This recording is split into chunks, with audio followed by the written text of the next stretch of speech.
नमस्कार, बहुत स्वागत है आपका। मैं हूं रीनू। सुप्रभात एमपी। और सबसे पहले शुरुआत करेंगे भोपाल से बड़ी खबर की। गैस त्रासदी की आज 38वीं बरसी है। सर्वधर्म प्रार्थना सभा का आयोजन होगा। सीएम शिवराज सिंह चौहान होंगे शामिल। बरकतुल्ला भवन सेंट्रल लाइब्रेरी में कार्यक्रम रखा गया है। सुबह 10 बजे कार्यक्रम का आयोजन होगा। बड़ी खबर आपको दे रहे हैं भोपाल से। तो भोपाल गैस कांड को 38 साल हो चुके हैं और जख्म आज भी हरे हैं। सर्वधर्म प्रार्थना सभा का आयोजन होना है। सीएम शिवराज सिंह चौहान शामिल होंगे आयोजन में। बरकतुल्ला भवन सेंट्रल लाइब्रेरी में कार्यक्रम होना है। सुबह 10 बजे कार्यक्रम का आयोजन बरकतुल्ला भवन सेंट्रल लाइब्रेरी में किया जाएगा।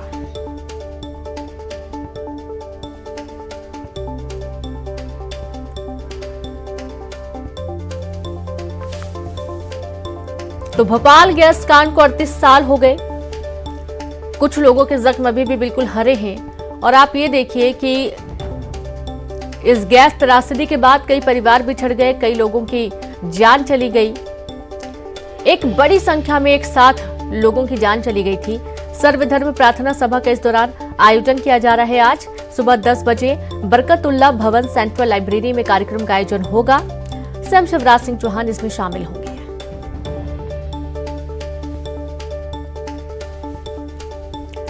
तो बता दें कि भोपाल गैस कांड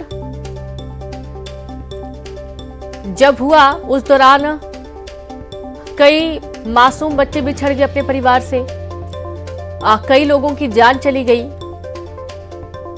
और सबसे बड़ी बात यह है कि आज भी जो आने वाली आगे की जो पीढ़ियां हैं कुछ परिवारों की, वो आज भी उस दर्द को झेल रही हैं। कुछ जेनेटिक बीमारियां उनमें देखी जा रही हैं जो उनके पेरेंट्स को भोपाल गैस कांड के बाद हुई हैं। उसके बाद से आगे की पीढ़ी में भी वो बीमारी ट्रांसफर होती जा रही है। हालांकि सरकार मदद करती आ रही है लगातार 38 सालों से, लेकिन वो मदद नाकाफी साबित हो रही है।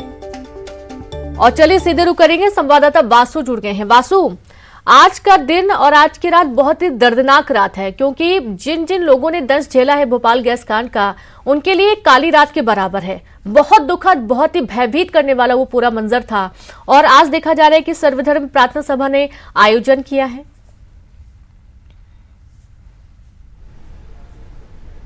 बिल्कुल रीनू, देखिए 38 साल बीत चुके हैं। सदी की सबसे बड़ी औद्योगिक त्रासदी भोपाल गैस कांड को हजारों लोगों की जान आज के दिन चली गई थी। और लगातार इसको लेकर कई तरह की सियासत होती आई है। जो पीड़ित हैं वो कई तरह से मुआवजे की मांग करते हुए आए हैं, लेकिन अभी भी उनके जख्मों पर सही मरहम नहीं लगा है। और लगातार जो गैस पीड़ित हैं वो अपना आंदोलन इस पूरे मामले को लेकर, उचित मुआवजे को लेकर, जो जिम्मेदार अफसर हैं यूनियन कार्बाइड के, जिनकी गलतियों की वजह से, जिनकी लापरवाही की वजह से इतना बड़ा हादसा हुआ, उन पर कार्रवाई को लेकर लगातार मांग करते हुए आए हैं। और आज बड़ी संख्या में जो गैस पीड़ित हैं वो दिल्ली भी पहुंचे हुए हैं। ये बताया गया है कि जंतर मंतर पर वहां पर वो लोग बड़ा प्रदर्शन करेंगे।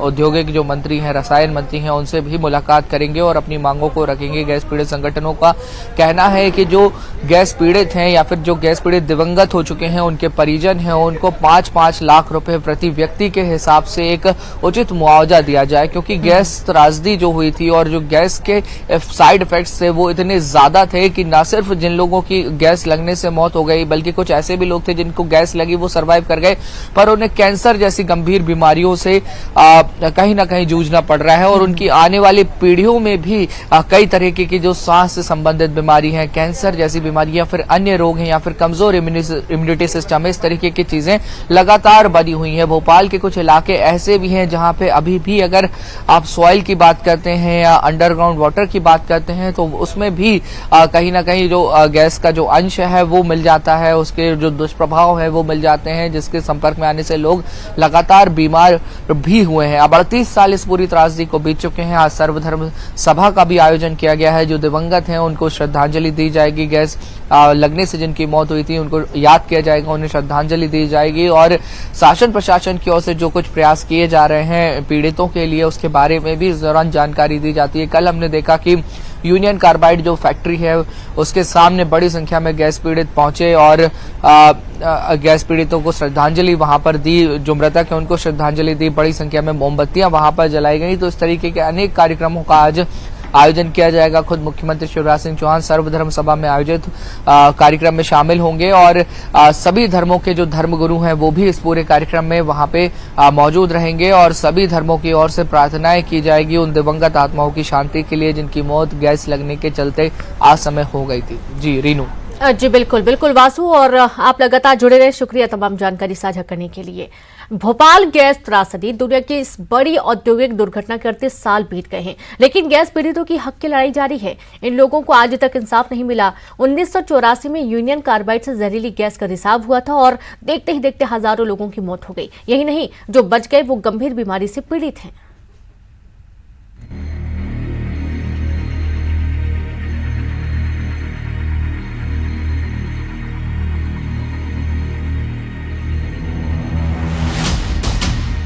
तारीख 2 और 3 दिसंबर की दरमियानी रात,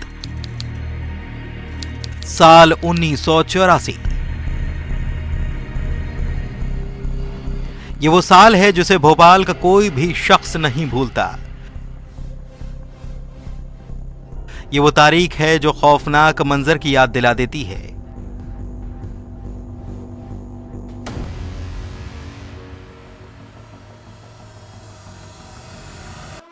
दो और 3 दिसंबर की रात इतनी लंबी हो गई थी कि एक बार की लोगों को यह यकीन होने लगा था कि अब सुबह नहीं होगी।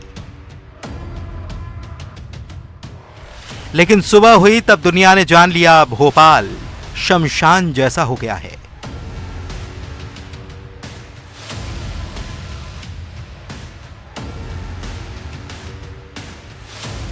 रात की चीखें सिसकियों में तब्दील जरूर हो गई थीं, लेकिन शहर का हर इंसान अंदर से टूट चुका था। इस कदर कि वो टूटन 38 साल के बाद भी कराहने को मजबूर कर देती है।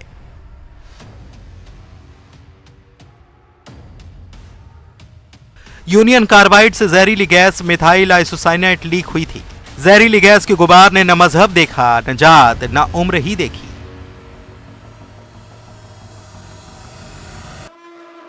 जो इसकी जद में आया उसे मौत मिली। अस्पतालों का मंजर यह था कि मरीज कम नहीं हो रहे थे।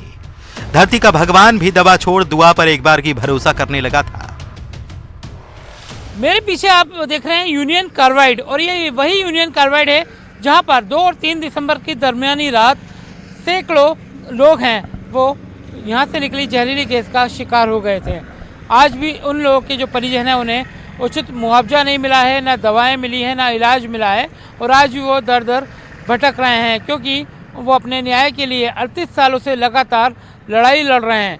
अगर बात करें तो राजनीतिक दलों को उनकी यादें आती हैं चुनावी सीजन में, मगर उसके बाद सब भूल जाते हैं। MIC गैस ने भोपाल के लोगों की जिंदगी बदल दी। इतनी कि हवा, पानी, पेड़ पौधे सब प्रभावित हो गए। जहर का असर इतना कि सालों बीतने पर भी लोग गंभीर बीमारियों का दंश झेलने के लिए मजबूर हैं। ये सब कुछ हुआ, लेकिन मौत बांटने वाले यूनियन कार्बाइड के CEO वॉरेन एंडरसन का कुछ नहीं बिगड़ा। वो बड़े आराम से देश छोड़कर निकल गया। लोग इंसाफ की गुहार तब भी लगा रहे थे और आज भी लगा रहे हैं। भीषण तबाही के बाद इंसाफ की जंग अब भी जारी है। गैस पीड़ित मुआवजे जैसी मांग को लेकर लड़ाई लड़ रहे हैं। शायद यही वजह है कि दुनिया के सबसे बड़े औद्योगिक हादसे के जख्म आज भी हरे हैं। जितेंद्र शर्मा, न्यूज़ 18, भोपाल। और अब खबर भोपाल से, जहां